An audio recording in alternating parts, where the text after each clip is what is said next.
बहुत स्वागत है बच्चों आपका आपके यूट्यूब चैनल भाषा की बात में।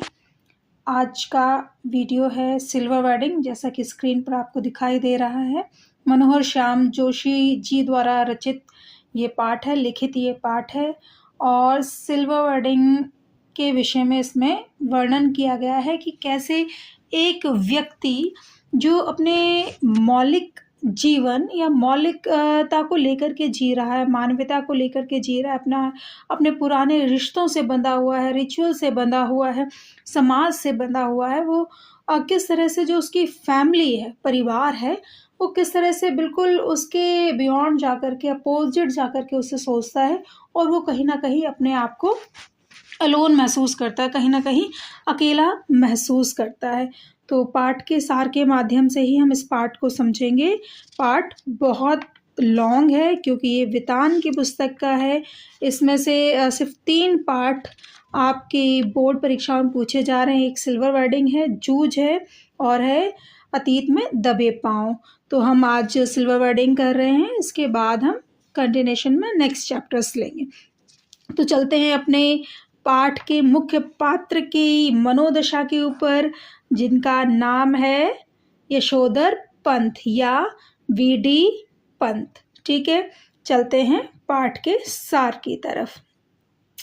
तो ये जो कहानी है मनोहर श्याम जोशी की सिल्वर वेडिंग, तो इसमें जो लेखक है, लेखक ने इस कहानी में section officer VD Yashodhar Pant के चरित्र चित्रण के माध्यम से आधुनिक पारिवारिक परिस्थितियों को प्रस्तुत करने का सफल प्रयास किया है। जैसा कि आपको दिखाई दे रहा है, आधुनिक पारिवारिक परिस्थितियां, और सेक्शन ऑफिसर यशोधर पंत क्या है, इनके ऊपर किशनदा का प्रभाव है। किशनदा कौन है? किशनदा वो व्यक्ति हैं जब यशोधर पंत छोटे थे और पहाड़ों से इनके पास आए थे, तो इन्होंने अपने पास इनको रखा था। किशनदा ने शादी विवाह आदि नहीं किया था। अब देखते हैं, यशोधर पंत अपने ऑफिस में आखिरी फाइल को लाल फीता बांधकर अपनी घड़ी के अनुसार, जिसमें 5:30 हो रहे हैं, आज की छुट्टी करते। क्यों? क्योंकि यशोधर पंत क्या है? सेक्शन ऑफिसर हैं। जैसे कि आपको यहाँ दिखाई दे रहा है, सेक्शन ऑफिसर हैं।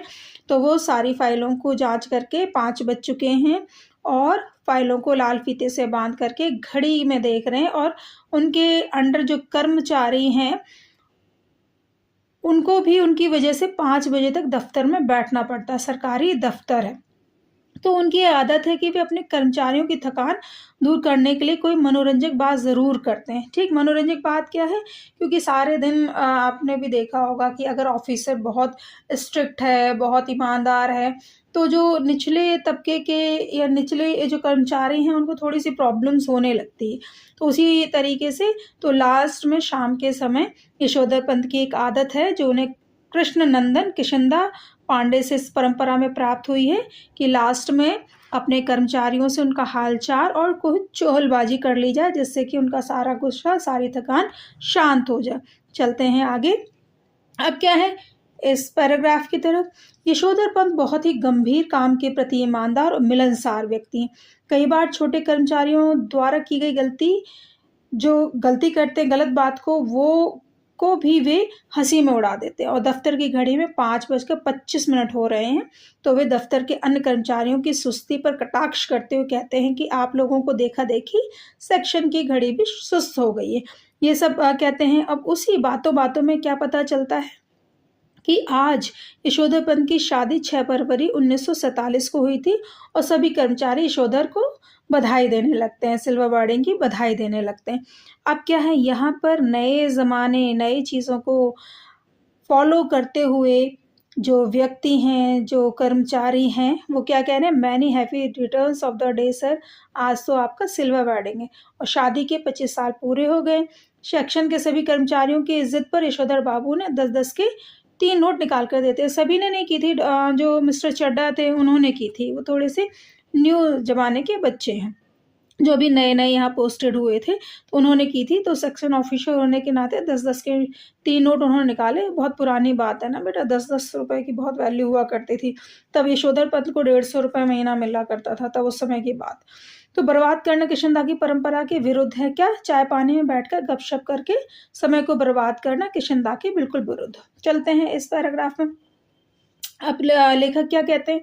लेखक अब कहते हैं कि किस तरह से उनको जो परंपराएं मिली हैं, किससे मिली हैं? यशोधर पंत से। यशोधर पंत को किससे मिली हैं? किशनदास से जो परंपराएं मिली हैं। अब वो क्या कहते हैं कि यशोधर पंत मूलतः अल्मोड़ा में रहने वाले हैं। अल्मोड़ा में रहने वाले हैं। उन्होंने वहीं के रैमजे स्कूल से मैट्रिक की परीक्षा पास की। मैट्रिक के पश्चात वे पहाड़ से उतरकर दिल्ली आ गए और किशनदा के घर में शरण ली। किशनदा कुंवारे थे और पहाड़ से आए हुए कितने ही लड़के ठीक ठिकाना होने से पहले उनके यहाँ रह जाते थे। वहाँ वे सभी मिलकर पकाते खाते थे और जिस समय यशोधर दिल्ली आए उस समय सरकारी नौकरी के लिए उनकी जो उम्र थी, ठीक है, वो बहुत ज़्यादा कम थी। तो अब क्या है, आजकल यशोधर पंत दफ्तर पैदल आने जाने लगे। क्यों? रीज़न क्या था? पिताजी स्कूटर ले लें। अब पिताजी उनके किससे जाते थे? साइकिल से जाते थे। लेकिन बच्चों का स्टेटस बढ़ चुका था, तो वो क्या कहते थे, पिताजी अगर मोटर कार मतलब कार नहीं ले सकते, कार नहीं चला सकते, तो एटलीस्ट स्कूटर तो ले सकते। अब वाईडी पंत को स्कूटर चलाना आता नहीं, तो उन्होंने पैदल आना जाना स्टार्ट कर दिया, साइकिल छोड़ दी है, क्योंकि उनके बच्चों का स्टेटस कम होता है। ठीक। अब वो क्या करते हैं कि जैसे ही ऑफिस से लौटते समय साग सब्जी इत्यादि वो लेते हुए आते हैं बिरला मंदिर से पहाड़गंज। मतलब ये दिल्ली की स्टोरी है, ठीक है, दिल्ली के क्षेत्र की स्टोरी। तो समय से वे घर के लिए साग सब्जी खरीद लाते हैं। किसी से अगर मिलना भी है तो वो इसी समय करते हैं, मतलब ऑफिस से लौटते समय। अब वो क्या कहते हैं कि किशनदा का 3 बेडरूम वाला क्वार्टर हुआ करता था, टाइप 3, और 6 मंजिला इमारत बनाई जा रही है यशोधर पंत जहाँ पर रहा करते थे। पहले दिल्ली में भी ये इतनी सारी मंजिलों वाले क्वार्टर्स नहीं हुआ करते थे। जो गवर्नमेंट फ्लैट्स हुआ करते थे वो ग्राउंड फ्लोर पे ही हुआ करते थे। अब वहाँ पे 6 मंजिला इमारत बन रही, कहीं 14 मंजिला, कहीं बहुत बड़ी-बड़ी। जैसे दिल्ली में आप अब जो नई डेवलप हो रही हैं, जैसे एम्स के पास हुए हैं, किदवई नगर हुआ है, वो सारी कितनी मंजिलें 14-14, 15-15 फ्लोर की बन रहे हैं। आगे बढ़ते हैं इसी वीडियो में लगातार बने रहिए। 3-4 क्वेश्चन आंसर्स हम जरूर डिस्कस करेंगे जो इसके इम्पोर्टेंट। यशोधर बाबू के घर देर से लौटने का कारण यह है कि पिछले कई वर्षों से यशोधर बाबू को अपनी पत्नी और बच्चों से छोटी छोटी बातों को लेकर के अक्सर मतभेद होने लगा। मतभेद का रीज़न बच्चों क्या है? क्योंकि उनके विचार नहीं मिल रहे हैं। जो बच्चे हैं वो आधुनिक बच्चे हैं, और जो उनकी पत्नी है यशोधर पंत की, वो बच्चों के अनुसार अपने आप को परिवर्तित कर लेती है, ढाल लेती है। लेकिन यशोधर पंत पर किशनदा छाए हुए हैं, वो अपने आप को ढाल नहीं सकते, ढाल नहीं पा रहे। इसलिए उनके बीच में थोड़ा-सा तनाव भी आप कह सकते हैं, थोड़ा-सा मनमुटाव भी कह सकते हैं। लेकिन यशोधर पंत उनको कुछ भी जवाब वगैरह नहीं दे रहे हैं। अब क्या है, अब वो कहते हैं कि पिछले वर्ष उसका नाम एलाइड सर्विसेज की सूची में आया था, तब उसने ज्वाइन करने से क्यों इनकार कर दिया? किसकी बात कर रहे हैं? यशोधर बाबू के लिए समझना मुश्किल है। क्या मुश्किल है? कि उनका जो दूसरा बेटा है, अपने बेटों की बात भी कर रहे हैं कि वो बड़े ही कामयाब निकले हैं। जो उनका बेटा, एक तो ऐड की कंपनी में काम करता है जिसका नाम भूषण है, दूसरा बेटा क्या है, वो IAS की परीक्षा की तैयारी कर रहा है, और पिछले साल एलाइड सर्विसेज की सूची में आने पर उसने वो ज्वाइन नहीं की। उसने कहा कि वो दोबारा से प्रैक्टिस करेगा, दोबारा से वो पढ़ाई करेगा। और उनका जो तीसरा बेटा है, जैसा कि आपको यहाँ दिखाई दे रहा है, क्या कर रहे हैं, उनका तीसरा बेटा स्कॉलरशिप लेकर के अमेरिका चला गया। उनकी एकमात्र बेटी को भी कोई लड़का पसंद नहीं आ रहा है, तो वो भी अगर अस्वीकार कर देती है, तो अपने पिता को वो क्या बोलती है कि अगर ज़्यादा परेशान किया तो मैं भी भाई की तरह स्कॉलरशिप लेकर के अमेरिका उसके पास चली जाऊँगी। अब लेखक क्या बताता है कि घर में ही उनको परायापन जैसा लगने लगा। मतलब खुद के बच्चे, खुद की बीवी उनको सब परायेपन से लगने लगे। क्यों? क्योंकि उनके बच्चे जो उनके गरीब रिश्तेदार थे उनकी उपेक्षा करने लगे और उनकी पत्नी अपने मूल संस्कारों से हट कर के आधुनिक संस्कारों में पहुँच गई और में भी हो सकता है कि मातृसुलभ मजबूरी से वो अपने बच्चों को नज़रअंदाज नहीं कर सकती और वो भी अपने बच्चों के अनुसार आधुनिक बन जाती है। अब यशोधर बाबू क्या स्वीकार करते हैं, इस पैराग्राफ पे आते हैं। यशोधर बाबू क्या स्वीकार करते हैं कि उनके बीवी बच्चे उनसे अधिक समझदार और सुलझे हुए। वो स्वीकार करते हैं, वो मन में ही विचार करते हैं पर वो एप्रिशिएट नहीं कर पा रहे हैं। पता नहीं कौन-सा दबाव या कौन-सा मानसिक तनाव है उनके अंदर। तो बच्चों को पिताजी की इस गलती का अफ़सोस है कि अब्बा ने डीए फ्लैट के लिए पैसा ना भरकर बहुत बड़ी भूल की। परंतु यशोधर बाबू को किशनदा की ये उक्ति अधिक ठीक लगती है कि मूर्ख लोग घर बनाते हैं, सयाने उनमें रहते हैं। जब तक सरकारी नौकरी तब तक सरकारी क्वार्टर, रिटायर होने पर गाँव का पुश्तैनी घर। परंतु यशोधर बाबू का पुश्तैनी घर टूट-फूट कर खंडहर बन चुका है। अब तो बच्चों जो उनके बच्चे हैं ना उनको ये वाली बात भी यशोधर पंत की बिल्कुल भी पसंद नहीं। आगे बढ़ते हैं इसी कहानी में। अब यशोधर बाबू क्या कहते हैं कि बिरला मंदिर में, ठीक? अब यशोधर बाबू क्या कह रहे हैं कि जब बच्चों से और फैमिली से अनबन रहती है तो किसी का भी मन अपने घर में या कारोबार में या नौकरी में नहीं लगता, तो वो अपना टाइम कहाँ पे पास करने लगते हैं कि अरे बिरला मंदिर में प्रवचन सुनने के लिए वो पहुँच जाते हैं। वो अक्सर वहाँ पे प्रवचन में अपना टाइम लगाते हैं। जनार्दन विष्णु का एक नाम है। जनार्दन शब्द सुनते ही उनको अपने जीजा जनार्दन जोशी की याद आ जाती है और आजकल उनकी तबीयत ठीक नहीं। वो उनके लिए मैं अहमदाबाद जाना चाहते हैं जीजा जी का हाल-चाल जानने के लिए। वो अपना कर्तव्य समझते हैं, लेकिन बच्चे जो हैं उनकी बच्चों से वो अपेक्षा रखते हैं कि वो भी पारिवारिकता में रुचि लें, परंतु उनकी पत्नी और बच्चों को ये बात बिल्कुल भी पसंद नहीं आती यशोधर बाबू की। आगे बढ़ते हैं कहानी में। तो कहानी और क्या कहती है कि यशोधर बाबू को अनुभव होने लगता था कि जो बच्चे हैं अब उनके अनुकूल नहीं सोचते। अनुकूल मतलब उनके अगेंस्ट चलते हैं, उनके जैसा नहीं सोचते। इसलिए बच्चों का यह प्रवचन सुनकर के सब्जी मंडी चले जाते हैं। वे सोचते जा रहे हैं कि उन्हें भी अच्छा लगता अगर उनके बेटे बड़े होने पर अपनी ओर से प्रस्ताव रखते कि दूध लाना, राशन लाना, सीजीएचएस डिस्पेंसरी से दवा लाना, सदर बाज़ार जाकर दालें लाना, डिपो से कोयला लाना। कोयला आप देख रहे हैं? पहले इस तरह से एलपीजी, गैस सिलेंडर ये सब नहीं थे। लोग किस पे भले ही ऑफ़िसर क्यों ना हो, भले ही कुक बनाए, किस पे बनता था? कोयले पे, लकड़ी पे खाना इत्यादि बनता था। तो आदि से सब काम जो सब अपना काम आप छोड़ दें, अब हम कर दिया करेंगे। मतलब ये अपने मन में ये विचार कर रहे हैं कि वो चाहते हैं कि जो उनके बच्चे हैं, बड़े हो गए हैं, तो जिस तरह से वो दूध लाते, राशन लाते, हर चीज़ लाते हैं, तो वो मन में विचार कर रहे हैं कि उनके बच्चे उनसे कहते कि बाबा आप रहने दो, हम ले आएँगे, पर ऐसा नहीं हो सका। वो क्या बताते हैं और कि जब से बेटा विज्ञापन कंपनी में लगा तब से बच्चे कहने लगे, बाबा हमारी समझ में यह नहीं आता कि इन सब कामों के लिए आप एक नौकर क्यों नहीं रखते? क्योंकि जैसे-जैसे स्टेटस बढ़ता है वैसे-वैसे हमारे खर्चे उसके अकॉर्डिंग होने लगते हैं। तो वो नौकर रखने की बात करते हैं। अब यशोधर बाबू क्या कहते हैं? चलते हैं आगे की स्टोरी में। यशोधर बाबू और क्या कहना चाह रहे हैं? यशोधर बाबू कहना चाह रहे हैं कि किस तरह से अपने बेटे की बात उनको चुभती है। उनको नमक की तरह जैसे घाव पर नमक छिड़क दिया जाए ऐसे लगती है कि नौकर की तनख्वाह मैं दे दूँगा। जैसे ही जब वो ये बात कहते हैं कि नौकर की तनख्वाह मैं दे दूँगा, ठीक? अब कहते हैं यशोधर बाबू को अपने बेटे की बात चुभती है। उसने अपनी नौकरी के रुपए कभी अपने पिता के हाथ में नहीं रखे, जैसा कि एक पारिवारिक परंपरा में होता है ना कि जब बच्चे बड़े हो जाते हैं, जॉब करते हैं, तो पहली तनख्वाह ला कर के अपने बड़ों के हाथ में रखते हैं।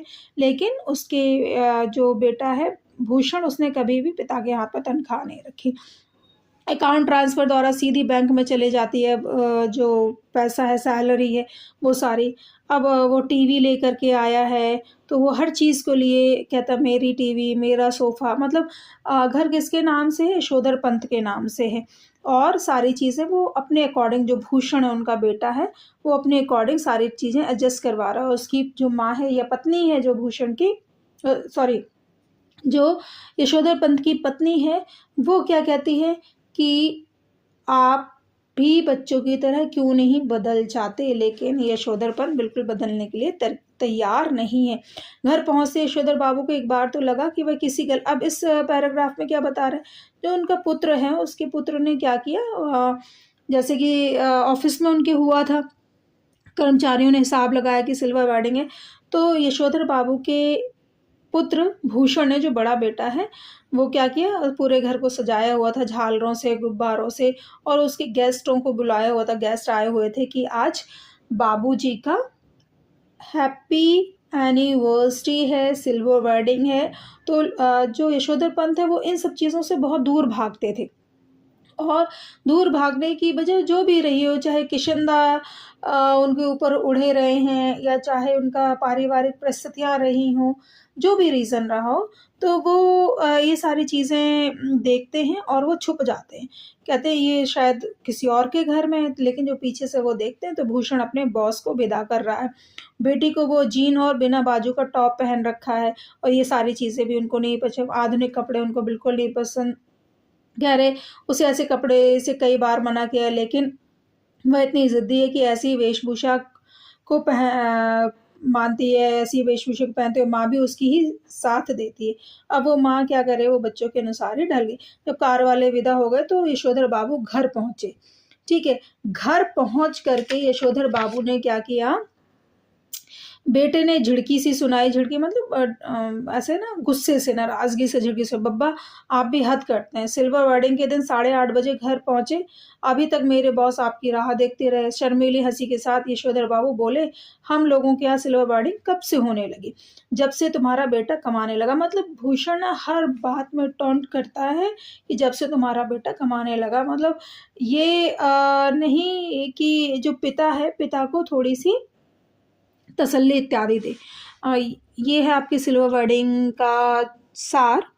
और इसके बाद क्या है, जब गिफ्ट्स खोले जाते हैं तो एक ऊनी ड्रेसिंग गाउन उनके गिफ्ट्स में जो भूषण ने दिया है, तो भूषण ने कभी ये नहीं कहा कि बाबा आपके रिटायरमेंट के बाद मैं सारा सामान ले आया करूँगा, जब बल्कि वो कहता है बाबा आपका गाउन फट गया है आपके लिए, इसीलिए मैं नया गाउन लाया, आप उसको पहने और फिर दूध लेने जाएं। तो भूषण की ये बात सुन करके उनको और भी दुख होता है और उनकी आंखों में आंसू आ जाते हैं।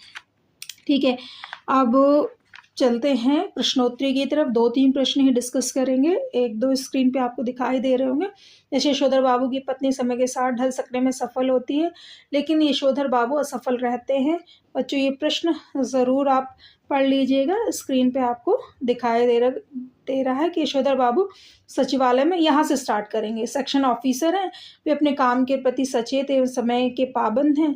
काम के समय वे अपने सहकर्मियों के साथ गंभीर व्यवहार करते हैं, जबकि छुट्टी के बाद उनके साथ दोस्तों की तरह व्यवहार करते हैं। ये सभी आदर्श एवं संस्कार, क्योंकि बेटा कितने नंबर का आता है ये आता है 5 नंबर का प्रश्न। ठीक है, अब ये 4 नंबर का हो गया, पहले 5 नंबर का आता था, 4 मार्क्स का अभी ये प्रश्न हो गया है। तो 4 नंबर बहुत इंपॉर्टेंट है, तो इनको डिटेल में ही लिखना पड़ता है। चलते हैं अगले प्रश्न की तरफ। प्रश्नोत्तरी देख लेते हैं फटाफट।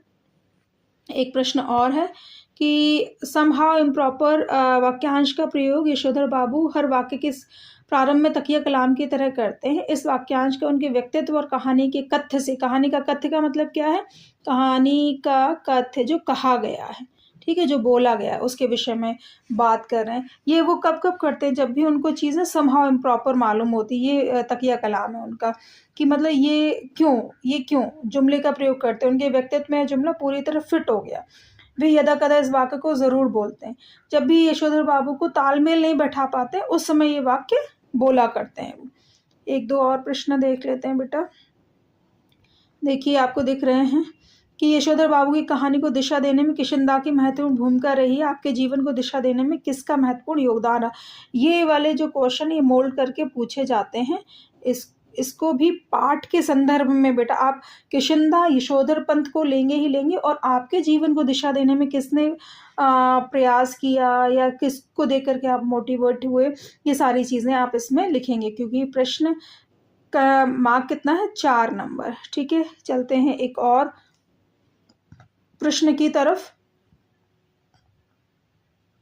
ये कुछ और प्रश्न हैं, जैसे वर्तमान समय में परिवार की संरचना स्वरूप से जुड़े आपके अनुभव इस कहानी से कहाँ तक सामंजस्य बिठा पाते हैं, इसको भी आप लोग थोड़ा सा गो थ्रू कर लीजिएगा, जिससे कि पाठ भी पूरी तरह से कंप्लीट हो जाए। और मैं बार बार हमेशा ये कहती हूँ कि बेटा आप यहाँ से समराइज चीज़ें सुने भी, और लेकिन किताब को ज़रूर पढ़ें, ठीक है। जैसी किताब आप पढ़ते हैं, आप एक बार में सारी चीज़ें आपको रिकॉल हो जाती हैं। एक प्रश्न और देख लेते हैं। और किताब पढ़ना बहुत ज़रूरी, क्योंकि एक टीचर होने के नाते मैं कभी ये नहीं कहती कि शॉर्ट वे में आप लोग चलें। क्यों? क्योंकि आपको एग्ज़ाम के लिए तैयारी करनी है। शॉर्ट कुछ चीज़ें मैंने आपको डिस्प्ले पे डाल दी हैं, डिस्प्ले हो रहा है आपको या दिखाई दे रहा हो। जैसे यशोधर बाबू को पत्नी का कैसा रहन-सहन समहाउ इम्प्रॉपर मालूम होता है, आपको दिखाई दिया कि ऊँची हील वाली सैंडल पहनती है, हाफ ब्लाउज़ पहनती है, हाफ स्लीव्स की ब्लाउज़। बेटे द्वारा भेंट किए गए ड्रेसिंग गाउन को पहनते हुए यशोधर बाबू कौन-सी बात चुभ गई? कौन-सी बात चुभ गई? यशोधर बाबू को ये बात चुभ गई कि उसने ये नहीं कहा कि वो स्वयं दूध लेने जाएगा, ठीक है? और एक इम्पॉर्टेंट क्वेश्चन और है कि यशोदा बाबू को अपने परिवार के सदस्यों से किस प्रकार की शिकायतें हैं, वर्णन कीजिए। वही जो रिश्तेदारों को रिश्तेदार नहीं समझते, और पुत्री को वर पसंद नहीं आ रहा है, इस तरह की। यशोदा बाबू के चरित्र की विशेषताएँ क्या? कर्मठ एवं परिश्रमी हैं, संवेदनशील हैं, परंपरावादी हैं, संस्कारी हैं।